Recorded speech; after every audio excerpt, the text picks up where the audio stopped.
আসসালামু আলাইকুম। সবাই কেমন আছেন? আশা করি সবাই খুব ভালো আছেন। গত 2 ফেব্রুয়ারি রাজধানীর মোহাম্মদপুর থেকে আরাবি ইসলাম সুবা নামে একটা মেয়ে নিখোঁজ হয়। তো নিখোঁজ হওয়ার পর ওই মেয়েটার সন্ধানে তার আত্মীয় স্বজনরা ফেসবুকে তার ছবি দিয়ে পোস্ট করে এবং নিমিষের মধ্যেই সেই ছবিটা ভাইরাল হয়ে যায় এবং অনেক মানুষ তার ছবি দিয়ে তাকে খোঁজার জন্য পোস্ট করতে থাকে এবং সারা দেশের মানুষ ব্যাপক হারে সেই ছবিটাকে পোস্ট করে এবং তার নিখোঁজ নিয়ে নানা রকম বিভ্রান্তিকর তথ্যও বের হয়।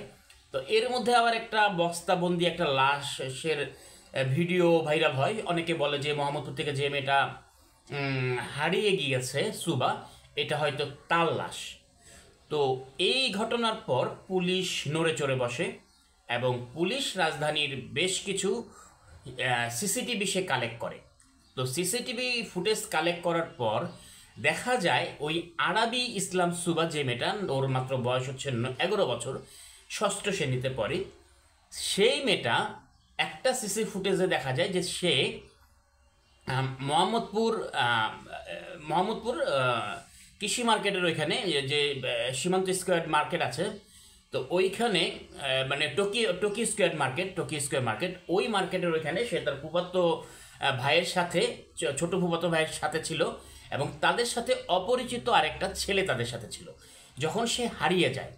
তো সেই ফুটেজের সূত্র ধরে পরে গত সূত্র ধরে পুলিশ জানতে পারে যে সে নওগাঁয় চলে গিয়েছে একটা অজানা অপরিচিত ছেলের হাত ধরে।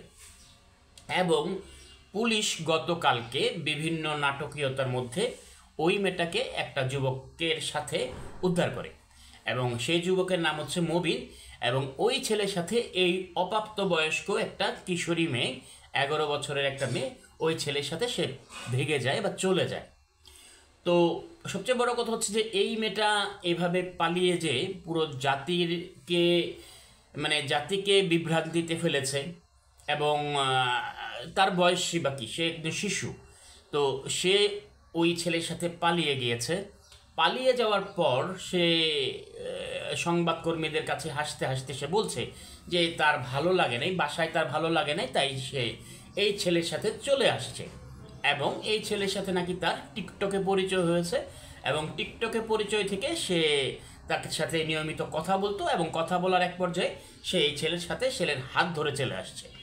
তো এই মেয়েটা আসলে, এই মেয়েটার বাড়ি হচ্ছে বরিশাল এবং তার বরিশালে সে তার ফ্যামিলির সাথে থাকে এবং বরিশাল থেকে সে ঢাকায় এসেছে মূলত তার মায়ের হচ্ছে ফুসফুসে ক্যান্সার এবং এই ফুসফুসে ক্যান্সার চিকিৎসার জন্য মেয়েটাকে নিয়ে তার মা ঢাকায় এসেছে এবং ঢাকায় এসে সে নিখোঁজ হয়। পরে তার বাবা ইমরান রাজীব সে আদাবর থানায় একটা জিডি করে এবং জিডি করার পরেই হচ্ছে সেই জিডিতেই পুলিশ তাদের হচ্ছে ইনভেস্টিগেশন কার্যক্রম শুরু করে। তো একটা জিনিস যে আমাদের তরুণ প্রজন্ম যারা সামনে দেশকে এই দেশের উজ্জ্বল ভবিষ্যৎ হবে এবং এই দেশকে যারা সামনে নেতৃত্ব দিবে, এরকম তরুণ প্রজন্ম, কিশোর, এরাই তো একসময় দেশকে নেতৃত্ব দিবে। তো এই যে জেনজি জেনারেশন, এই জেনারেশন আসলে কোন দিকে যাচ্ছে? তো একটা শিশু, 11 বছরের একটা শিশু, সে অবলীলায় তার ভাল লাগছে না বাসায়, এর জন্য সে একটা যুবকের সাথে চলে যাচ্ছে নির্দ্বিধায়। তার মায়ের ক্যান্সার, এতে তার কোনো রিয়াকশন নেই, মাকে নিয়ে ঢাকায় আসছে। তার ফ্যামিলিতে কি হচ্ছে, একটা ফ্যামিলি, একটা মানুষ অসুস্থ, সে ওদিকে ভুরুক্ষেপ না করে তার ভালো লাগলো না, তার ভালো লাগছে না, সে একটা ছেলের সাথে চলে গেল। তো আসলে হচ্ছে আমাদের পারিবারিক যে শিক্ষা, পারিবারিক যেই নৈতিকতার শিক্ষা, এই শিক্ষাটা হয়তো আমরা আমাদের সন্তানদের প্রপার দিতে পারছি না। আমরা মনে হয় এখন এমন একটা অবস্থা হয়ে গেছে যে বাবা মার সাথে সন্তানের একটা দূরত্ব তৈরি হয়ে গেছে। সবচেয়ে বড় কথা হচ্ছে যে বাবা মার সাথে যদি সন্তানের একটা হৃদ্যতাপূর্ণ বা বন্ধুত্বপূর্ণ সম্পর্ক থাকে, তাহলে আমার মনে হয় না কোনো সংসারে বা কোনো পরিবারে কোনো সন্তান এত অল্প বয়সে, অপরিপক্ক বয়সে এরকম একটা কাজ করতে পারে। তো আমরা হয়তো সন্তানদের স্কুলে পাঠাই তাকে ভালো শিক্ষার জন্য, কিন্তু আসল শিক্ষাটা কিন্তু ঘরে তৈরি হয়। বাবা মা তার সন্তানকে নৈতিকতা শিক্ষা দিবে, বাবা মা তার সন্তানের বন্ধু হয়ে উঠবে, বাবা মা তার সন্তানকে পরিবারের মানুষের, একটা পরিবারের মধ্যে সবার যদি সবার প্রতি সম্মান, ভালোবাসা, শ্রদ্ধাবোধ থাকে, এবং একটা পরিবারে সবাই যদি ধরেন একজনের বিপদে সবাই এগিয়ে আসে, একটা পরিবারে যদি বাবা মা যদি তার সন্তানকে ওই নৈতিকতা শিক্ষা দেয়, বাবা মা যদি তার সন্তানের বন্ধু হয়ে ওঠে, তাহলে সেই সন্তানরা কিন্তু আসলে এরকম হওয়ার কথা না। এবং এই বয়সের একটা শিশুর কিন্তু এখন পড়াশোনা নিয়ে ব্যস্ত থাকা উচিত, তার বাসায় তার মা অসুস্থ, তার মাকে নিয়ে ব্যস্ত থাকা উচিত। হয়তো এই শিক্ষাটা সে ওইভাবে পরিবার থেকে পায় নাই। আর আরেকটা বিষয় হচ্ছে, আমরা আমাদের সন্তানদের হুট করে তাদের হাতে মোবাইল তুলে দেই। এটা কিন্তু খুব ভয়ানক একটা জিনিস। ধরেন অ্যাটম বোমার চেয়ে মোবাইলটা কিন্তু কোনো অংশে কম নয়।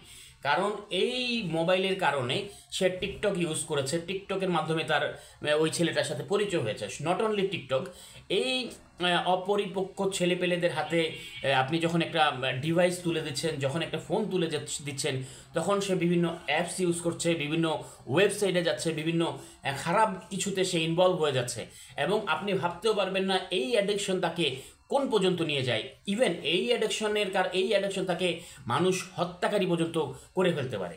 তো আমি বলবো যে সন্তানদের আপনারা ভালোভাবে শিক্ষা দেন, নৈতিকতা শিক্ষা দেন, এবং সন্তানের বন্ধু হয়ে ওঠেন, এবং কোনোভাবেই একটা সন্তানকে তার ম্যাচুরিটি আসা পর্যন্ত বা স্কুল গণ্ডি পেরোনোর পর তার হাতে মোবাইল দেন।